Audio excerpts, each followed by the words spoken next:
السلام علیکم ورحمۃ اللہ تعالیٰ وبرکاتہ۔ دوستو، امید ہے آپ سب بخیر و عافیت ہوں گے۔ مولا تعالیٰ ہم سب کو صحت و عافیت کے ساتھ نیک والی زندگی عطا فرمائے۔ دوستو، آپ حضرات ابھی مکاشفۃ القلوب سے بیان سماعت کر رہے ہیں۔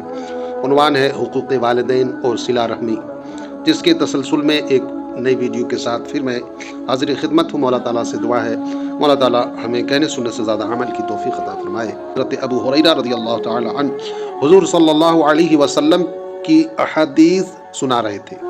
آپ نے کہا کہ ہر قاطع رحم ہماری محفل سے اٹھ جائے۔ ایک جوان اٹھ کر اپنی خالہ کے ہاں گیا، جس سے اس کا 2 سال پرانا جھگڑا تھا۔ جب دونوں ایک دوسرے سے راضی ہو گئے تو اس جوان سے خالہ نے کہا، تم جا کر اس کا سبب پوچھو، آخر ایسا کیوں ہوا؟ حضرت ابو ہریرہ رضی اللہ تعالیٰ عنہ نے کہا کہ میں نے حضور صلی اللہ علیہ وسلم سے سنا ہے، آپ نے فرمایا، جس قوم میں قاطع رحم ہو اس پر اللہ کی رحمت کا نزول نہیں ہوتا۔ طبرانی میں اعمش کی روایت ہے، حضرت ابن مسعود رضی اللہ تعالی عنہ ایک صبح محفل میں بیٹھے ہوئے تھے۔ انہوں نے کہا کہ میں قاطع رحم کو اللہ کی قسم دیتا ہوں کہ وہ یہاں سے اٹھ جائے تاکہ ہم اللہ تعالیٰ سے مغفرت کی دعا کریں، کیونکہ قاطع رحم پر آسمان کے دروازے بند رہتے ہیں۔ اللہ اکبر، اگر وہ یہاں موجود رہے گا تو ہماری دعا قبول نہیں ہوگی۔ صحیحین میں ہے، قرابت اور رشتہ داری عرش خدا سے معلق ہے اور کہتی ہے، جس نے مجھے ملایا اللہ اسے ملائے، اور جس نے مجھے قطع تعلق کیا اللہ تعالیٰ اس سے قطع تعلق کرے۔ حضرت عبد الرحمن بن عوف رضی اللہ تعالیٰ عنہ کہتے ہیں، میں نے حضور صلی اللہ علیہ وسلم سے سنا، آپ فرما رہے تھے، اللہ تعالیٰ فرماتا ہے، میں اللہ ہوں، میں رحمان ہوں، میں نے رحم کو پیدا کیا اور اسے اپنے نام سے مشتق کیا۔ جس نے صلہ رحمی کی میں اسے اپنی رحمت سے ملاؤں گا، اور جس نے قطع رحمی کی میں اسے اپنی رحمت سے دور کر دوں گا۔ مسند احمد میں روایت ہے کہ سب سے بڑا سود مسلمان کے مال کو ناحق کھانا ہے، اور قرابت و صلہ رحمی اللہ تعالیٰ کے نام کی ایک شاخ ہے۔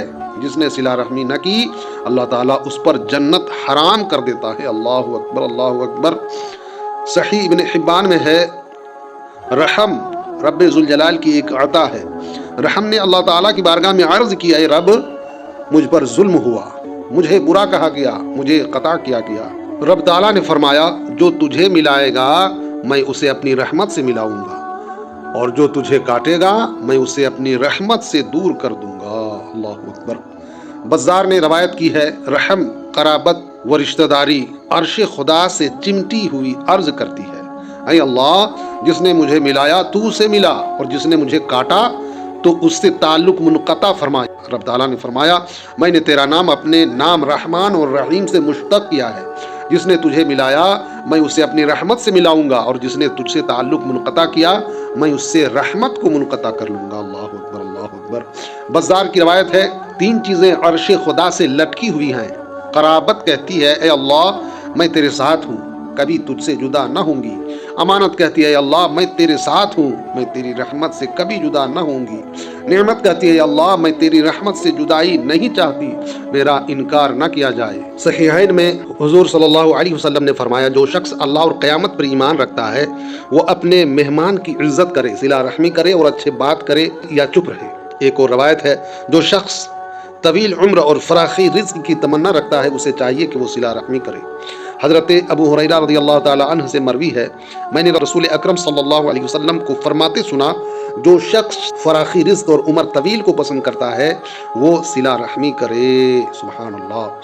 مزید فرمایا، اپنا نسب یاد کرو تاکہ رشتہ داروں کو پہچان سکو، اس لیے کہ رشتہ داروں سے میل ملاپ میں خاندان کی محبت بڑھتی ہے، مال و دولت زیادہ ہوتی ہے اور عمر لمبی اور طویل ہو جاتی ہے۔ بزار اور حاکم کی روایت ہے کہ جو شخص یہ تمنا رکھتا ہے کہ اس کی عمر طویل ہو، رزق میں کشادگی ہو اور بری موت سے بچ جائے، وہ اللہ سے ڈرے اور صلہ رحمی کرے۔ حاکم اور بزار کی روایت ہے، فرمان نبوی ہے، تورات میں مرقوم ہے کہ جو عمر طویل اور زیادتی رزق کا خواہش مند ہو وہ صلہ رحمی کرے۔ سبحان اللہ۔ ابو یعلا نے بنو خشعم کے ایک شخص سے روایت کی ہے، اس نے کہا، میں حضور صلی اللہ علیہ وسلم کی خدمت میں حاضر ہوا، آپ اس وقت صحابہ کرام کے ساتھ تشریف فرما تھے۔ میں نے پوچھا، آپ نے رسول خدا ہونے کا دعویٰ کیا ہے؟ آپ نے فرمایا، ہاں۔ میں نے پوچھا، اے نبی اللہ، مجھے بتائیے کہ کون سا عمل اللہ تعالیٰ کو زیادہ پسند ہے؟ آپ نے فرمایا، اللہ کے ساتھ ایمان لانا۔ میں نے پوچھا، پھر؟